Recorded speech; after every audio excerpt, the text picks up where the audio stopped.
Memahami Bahar bin Smith, Pengganti Rizik. Dilansir dari siwut.com, ditulis oleh Asaro Lahagu. Kenapa Bahar begitu garang menyerang dan menghina pemerintah?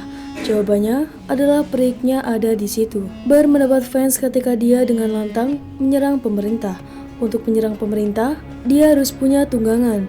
Dan agama adalah tunggangan yang mudah ditunggangi di negeri ini. Bahar melihat dan memanfaatkan celah pasar ini.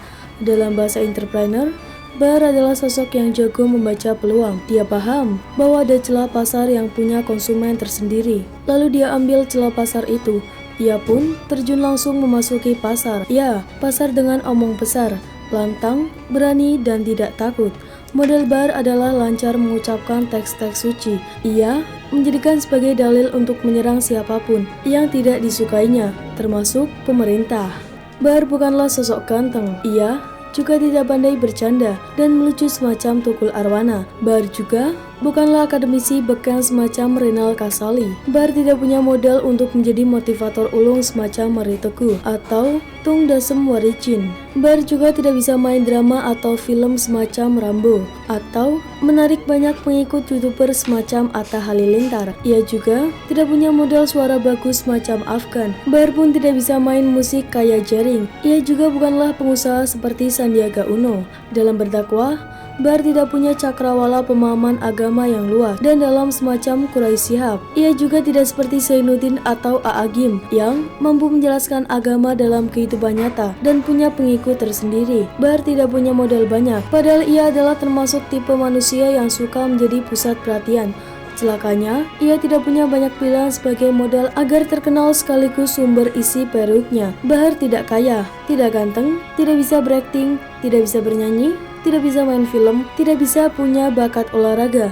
Celakanya, nafsunya agar terus-menerus menjadi pusat perhatian luar biasa besar, dan ini harus dipenuhi. Maka, satu-satunya jalan adalah menjadi pembicara agama. Modal utama harus menguasai ayat-ayat suci. Namun, hanya menguasai ayat-ayat suci saja tentu tidak cukup. Harus diselingi kritikan atau serangan keras. Harus berani, lantang, suara besar, berapi-api, kata-kata lawan, zalim, dan seterusnya harus diucapkan dengan semangat berapi-api. Bahar tidak jauh beda dengan Yahya Waloni. Modal Yahya Waloni adalah menjelek-jelekan agama yang dianutnya sebelumnya. Modal keduanya adalah kata-kata kafir, neraka, dan surga. Dan ini punya pasar tersendiri. Dan penggemar Yahya Waloni pun berjubel.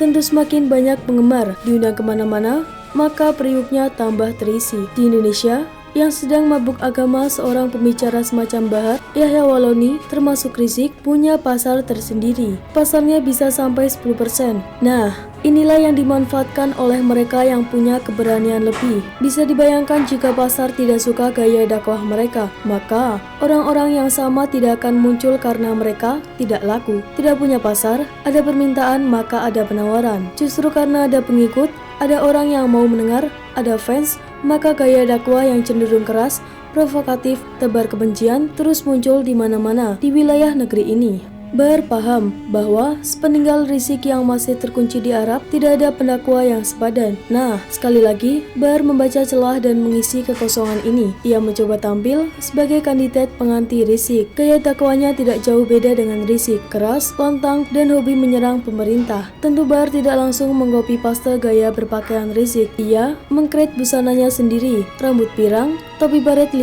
bintang, pakaian gamis, semuanya punya ciri khas yang memudahkan orang mengenalnya. Banyak orang-orang di negeri ini menjadi terkenal karena mereka melawan pemerintah. Amin Rais dan Gus Dur adalah dua sosok yang terkenal karena melawan Soeharto. Tak usah jauh-jauh, John Ruh Ginting terkenal karena melawan pemerintah dan ia punya follower jutaan orang di Facebook. Itu karena memilih Jokowi sebagai lawannya. Apapun yang dibuat Jokowi pasti dinyinyir oleh John Ruh Ginting dan nyinyirannya itu ada pasarnya. Hal yang sama tak jauh beda dengan Fadlizon. Fadlizon terkenal karena ia terus-menerus menyinyir Joko Widodo selama bertahun-tahun, dan di sana ia terkenal. Ia menjadi pusat perhatian media. Bedanya dengan Bahar, Fadlizon punya latar belakang akademis yang kuat. Dia S3 dari Rusia.